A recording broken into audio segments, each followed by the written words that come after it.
सबैलाई नमस्कार। मेरो नाम चाहिँ रुक्साना खातुन हो अनि मेरो घर चाहिँ पर्सा जिल्ला कालिकामाई गाउँपालिका बेडियारी टोल 2। म चाहिँ एचए पढेको छु चितवनबाट। एचए पढ्दाखेरि म कति खुसी थिएँ भन्न सकिँदैन।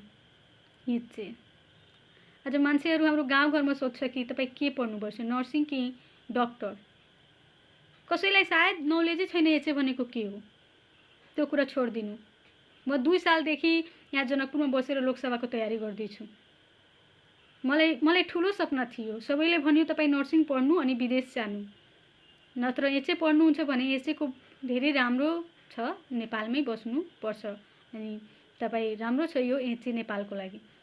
मलाई धेरै सानैदेखि रहर थियो कि म आफ्नै देशमा बस्छु, आफ्नै देशमा काम गर्छु, आफ्नो देशको लागि केही गर्छु, आफ्नै देशमा बस्छु भनेर सोचेर मैले एचए पढेँ। एचए पढ्दाखेरिदेखि नै मेरो रहर थियो कि यही हाम्रो स्वास्थ्य क्षेत्रमा जागिर खाने, आफ्नै देशमा बस्ने, आफ्नै देशको सबैलाई सेवा गर्ने मौका पाउँदा कति खुसीको कुरा हो। म धेरै खुसी थिएँ। तर आज रुनुभन्दा पनि बढी के भनौँ, म छोडिदिनु त्यो कुराहरू। यो सरकारसँग धेरै उम्मिद थियो हामीलाई, धेरै उम्मिद थियो। एचए भनेको मलाई लाग्छ कि यो सरकारलाई थाहै छैन कि एचए छ कि छैन। यो कुरा भन्दाखेरि अचम्मको कुरा छ। तर भन्दाखेरि पनि कस्तो फिल भइरहेको छ। हामी सबैलाई थाहा छ नर्सिङको ई प्रोडक्सन नेपालमा 1/4 छ भने हामी 3/4 एचए छ। के यो सरकारलाई थाहा छैन?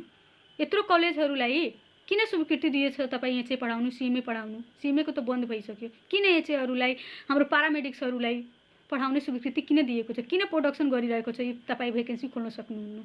हरेक साल नर्सिङहरूको, अनमीहरूको यत्रो भेकेन्सी आइरहेको छ, कहिले बागमतीले, कहिले पाटनले। म 2 सालदेखि यहाँ आएर पढिरहेको छु जनकपुरमा। भोग थियो मलाई। हरेक सालको तपाईँ डाटा एचएको हेर्न सक्नुहुन्छ, कतिको भेकेन्सीमा एचए तपाईँले यो देशले, हरेक प्रदेशले कतिको मागेको छ।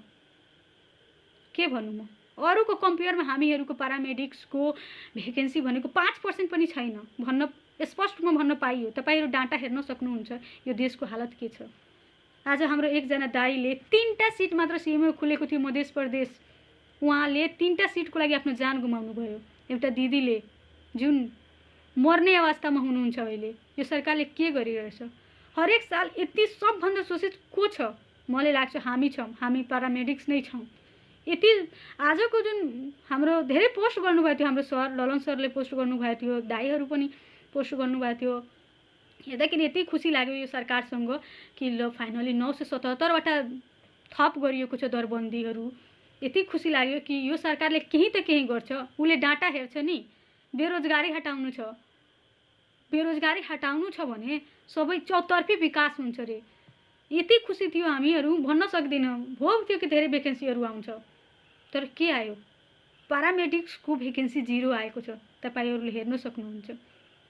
स्टाफ नर्स अनमी जोड्दाखेरि 523 जना अनि हाम्रो डक्टरहरूको भेकेन्सी आएको छ। हामी के हो? हामी यत्रो यहाँ मरी पढिरहेछौँ।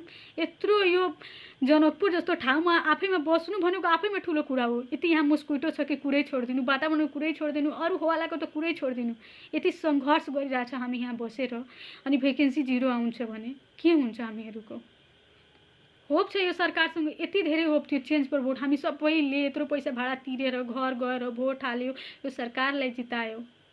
आज यो दिन देख्नको लागि हामी कि कसैलाई थाहै छैन कि हामी पनि छौँ यहाँ। नत्र हामीले स्पष्ट लिखित रूपमा भनिदिनु, होइन तपाईँहरू एचएको भेकेन्सी खुल्दैन, तपाईँहरू नपढाउनु। किन स्वीकृति दिनुभएको छ यत्रो? जब तपाईँले सबै थोक एचए चाहिँदैन भने तपाईँ सबै थोक स्टाफ नर्स अनमी लिनुहुन्छ भने हामीहरूको के?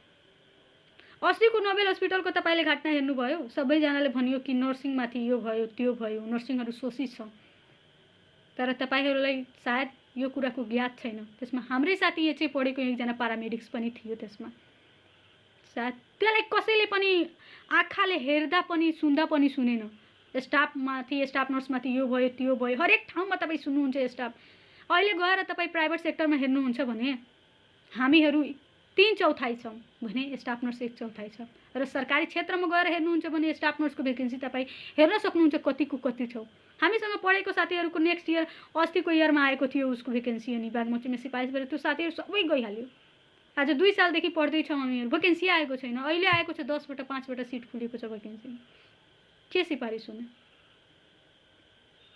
सबले भन्छ तपाईले त एउटा सिट चाहियो, तपाईँ एउटामा सिफारिस भइहाल्नुहुन्छ। म भन्न खोज्छु यो सरकारसँग, सबैसँग, एकजनासँग सोधेकै होइन। के भन्नु, सोचेर पनि दुःख लागिरहेको छ। हाम्रो दाजुहरू, दिदीहरू, सिनियरहरू, हामीभन्दा पनि ज्ञानी ज्ञानी व्यक्तिहरू, यति ट्यालेन्ट हुनुहुन्छ उहाँहरू।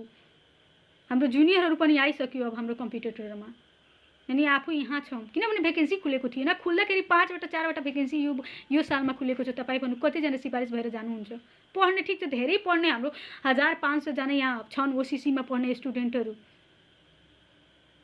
यत्रो हाम्रो दाइहरू, यति सिनियर दाइहरू, यति ट्यालेन्ट हुनुहुन्छ उहाँहरू आज यहाँ हुनुहुन्छ। कति दुःखको कुरा छ हामीहरूको लागि। म 2 सालदेखि पढ्दैछु, म यहाँ छु। एउटा मिडल क्लासको फ्यामिलीलाई, जसले खाने पिउने आमा बुवाले, एउटा खेतीपाती गर्ने आमा बुवाले आफ्नो सन्तानलाई यहाँ 2 साल राखेर पढाइरहेछ, रुम भाडा तिरिरहेछ, खर्चा दिइरहेछ। एचएको सर्टिफिकेट लिएर लाइसेन्स निकालेको मेरो 1 साल 1.5 साल भइसक्यो। अनि म बेरोजगार छु, आमा बुवामाथि डिपेन्डेन्ट छु। हामी धेरैजना छौँ। कस्तो फिल भइरहेको होला त्यो स्टुडेन्टलाई जो हरेक महिना आफ्नो फ्यामिलीसँग पैसा मागिरहेको होला। उसले कस्तो फिल भएर, उसको साथीहरू प्राइभेट सेक्टरमा अहिले कमाएर लाखौँ कमाइसक्यो। हामीहरूमाथि मलाई लाग्छ यो देशमा नि सबभन्दा बढी शोषित हामी छौँ। हामी एचए मात्र शोषित छौँ, पारामेडिक्स शोषित छौँ। तर यो सरकारलाई सोच्नुपर्ने कुरा हो। हरेक सालको डाटा हेर्दाखेरि के हरेक क्षेत्रमा तपाईँ हेर्नु सक्नुहुन्छ भेकेन्सी यति धेरै छ, यति धेरै छ। सुबा करिदा, पुलिस, यो त्यो, नर्सिङ, के भन्ने एक्स्ट्रा कुराहरूमा तपाईँ हेर्न सक्नुहुन्छ भने हामीहरूको हालत यस्तो छ। कति पढ्ने, रुन मन लागिरहेछ अहिले। यस्तो अवस्था आइसकेको छ।